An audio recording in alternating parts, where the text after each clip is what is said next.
le plan économique, la crise de la COVID-19 a été dévastatrice. Aujourd'hui, les perspectives économiques de l'Afrique subsaharienne. En quelques mois à peine, cette crise a mis en péril des années de progrès, durement acquis à la fois en matière de développement et dans les acquis sociaux. Je suis Papa Ngaye, chef de la division des études régionales pour l'Afrique subsaharienne dans le département Afrique du Fonds monétaire international. Et bienvenue à l'écoute de ce podcast du FMI. Je m'appelle Bruce Edwards. La pandémie mondiale a exercé une pression intense sur les économies de toute l'Afrique subsaharienne. De nombreux gouvernements luttent pour maintenir la stabilité macroéconomique tout en répondant aux besoins fondamentaux de leur population. Papa Ngaye dirige les perspectives économiques du FMI pour la région. Il dit que l'économie de l'Afrique subsaharienne connaîtra sa pire contraction jamais enregistrée cette année, ramenant le revenu réel par habitant au niveau de 2013.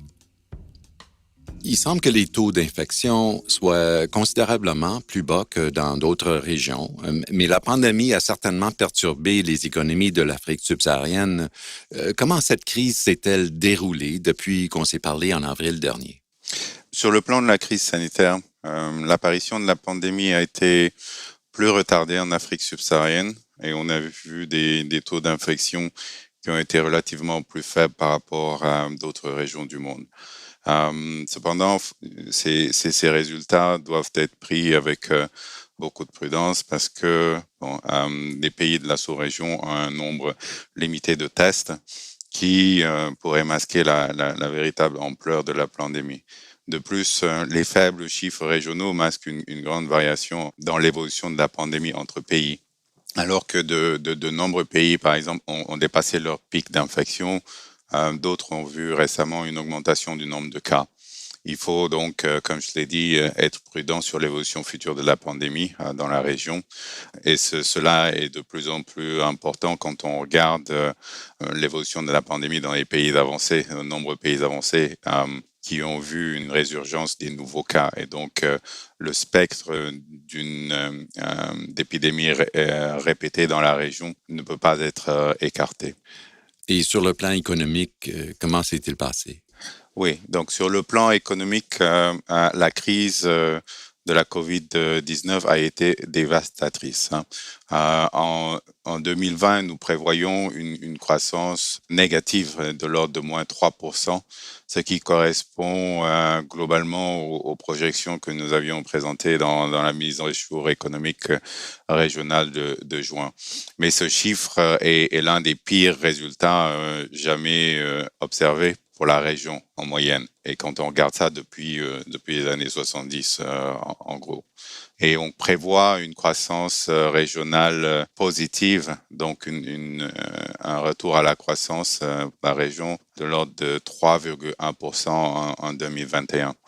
Donc cette reprise devrait être prolongée et inégale quand on regarde les différences entre pays et quand on regarde aussi le niveau du PIB des pays de la sous-région comparé au niveau du PIB en 2019, on se rend compte que la plupart des pays ne retrouveront leur niveau du PIB en 2019 que vers les années 2022.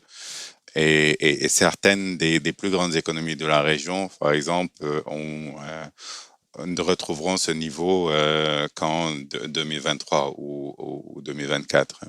Donc c'est là les projections qu'on a pour la région et cette crise de COVID-19 a vraiment eu un effet dévastateur.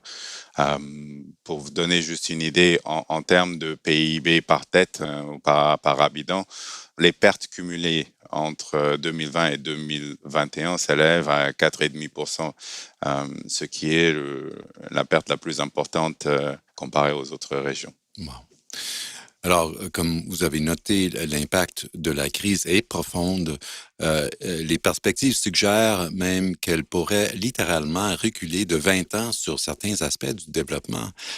Que faudrait-il pour remettre les choses sur les rails? En effet, en quelques mois à peine, cette crise a mis en péril des années de progrès durement acquis par la région, à la fois en matière de développement et dans les acquis sociaux. Donc cette crise a bouleversé la vie et les moyens de subsistance de millions de personnes et l'activité régionale a chuté fortement au deuxième trimestre de cette année. Ce qu'il y a à faire, c'est les gouvernements ou les autorités de la région devoir faire face à des choix très très difficiles dans le futur. Et ce, à cause des ressources limitées dont les pays disposent. Tant la politique budgétaire que la politique monétaire devront trouver un équilibre entre la nécessité de stimuler l'économie et la nécessité d'assurer la soutenabilité de la dette, la stabilité extérieure et la crédibilité à long terme. Du point de vue financier, il y a aussi un acte d'équilibrage qui devra se faire entre la nécessité pour la réglementation et les surveillances financières d'aider les banques et les entreprises touchées par la crise sans pour autant compromettre la capacité des systèmes financiers à soutenir la croissance à long terme. Et tous ces efforts doivent être contrebalancés avec une nécessité de maintenir des filets sociaux et de promouvoir une croissance soutenue et inclusive à long terme.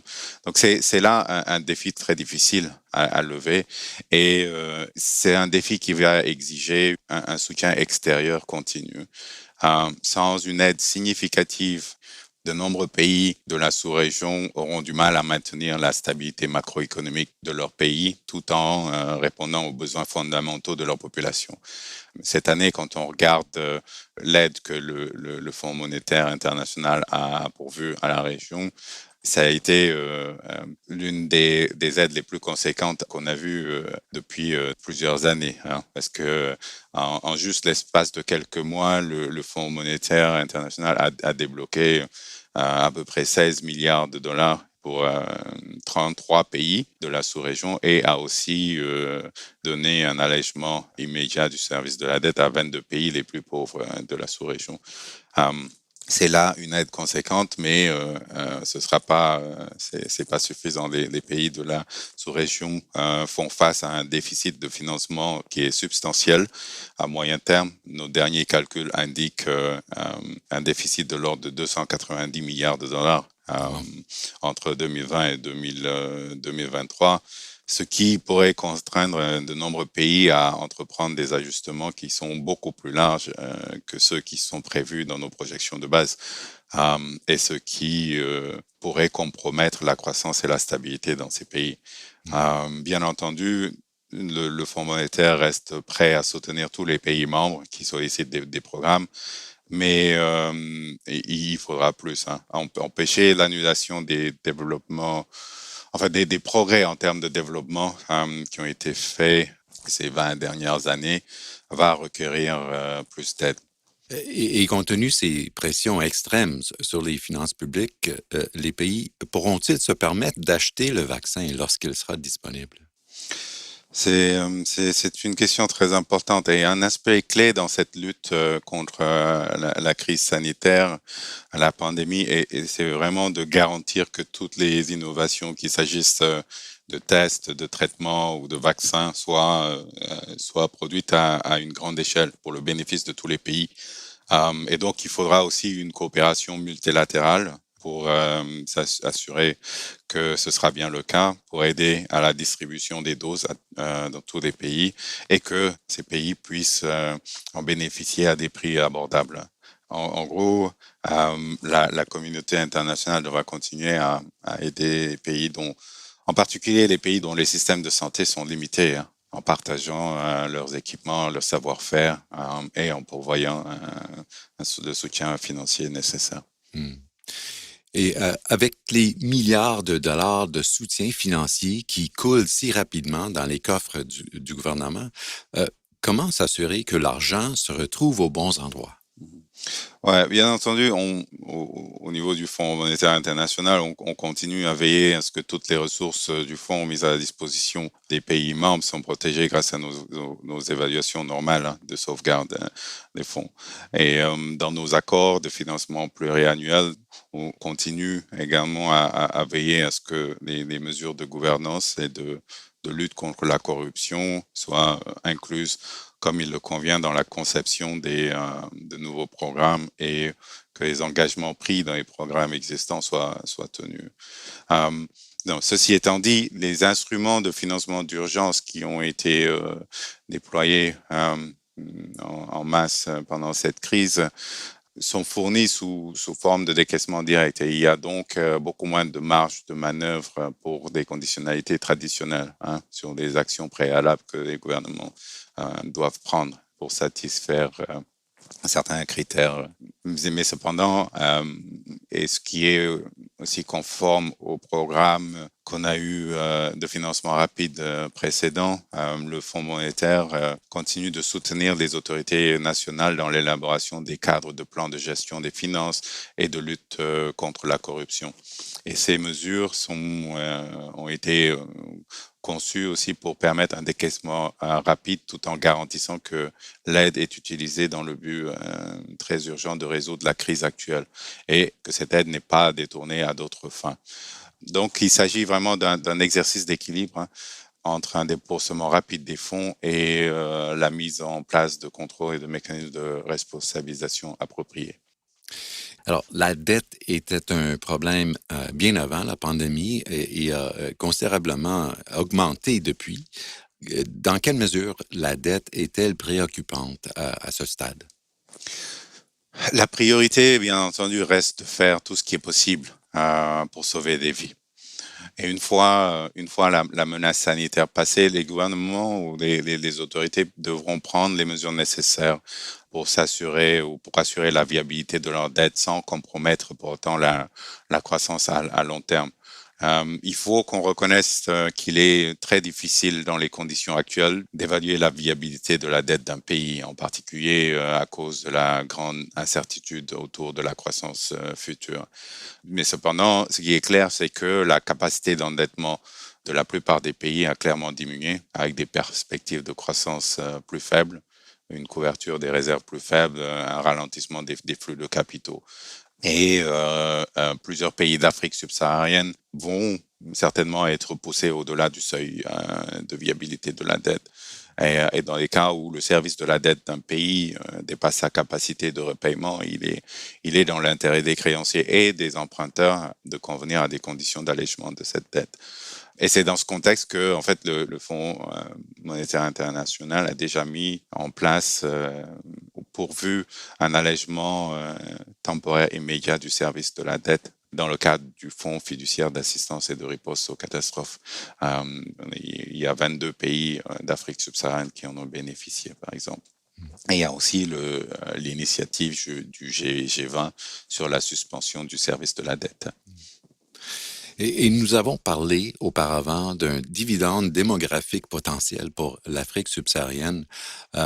Et bien que la pandémie ait tout perturbé, il semble que la région se porte mieux que d'autres en termes de taux d'infection et de décès en raison de sa population plus jeune. Voyez-vous des opportunités potentielles émerger de cette crise sanitaire? Ouais, malgré cette crise sanitaire qui a été dévastatrice, le potentiel de la région et l'ingéniosité de sa population restent intacts. Et il est impératif que les pays exploitent ce potentiel pour que la région puisse retrouver le chemin du développement durable et inclusif.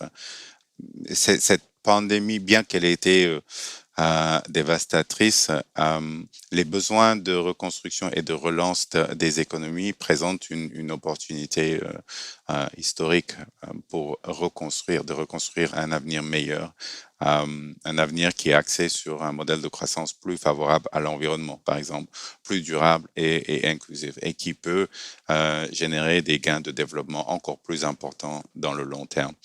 Et réaliser cet objectif devra ou nécessitera des réformes transformatrices pour promouvoir la résilience, stimuler la croissance à moyen terme et créer les millions d'emplois qui sont nécessaires pour absorber les nouveaux entrants dans les marchés du travail.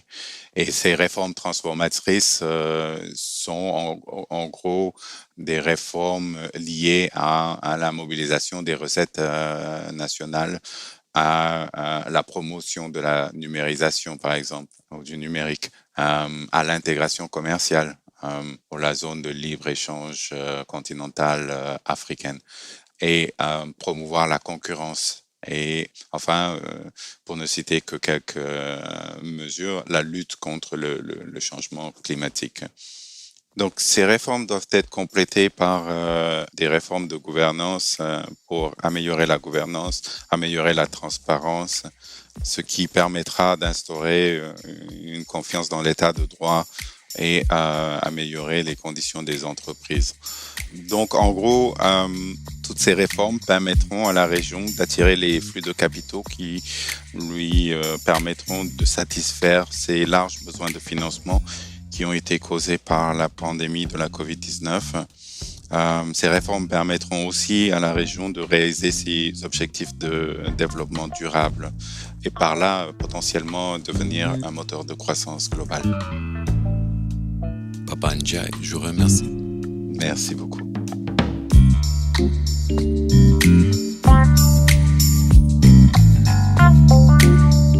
C'était Papa Ndiaye, chef de la division des études régionales au département Afrique du FMI, qui commentait le nouveau rapport sur les perspectives économiques régionales pour l'Afrique subsaharienne. Le papier intégral peut être consulté sur imf.org. Et si vous aimez ce podcast, abonnez-vous partout où vous obtenez vos podcasts et suivez-nous sur Twitter @IMF Podcast.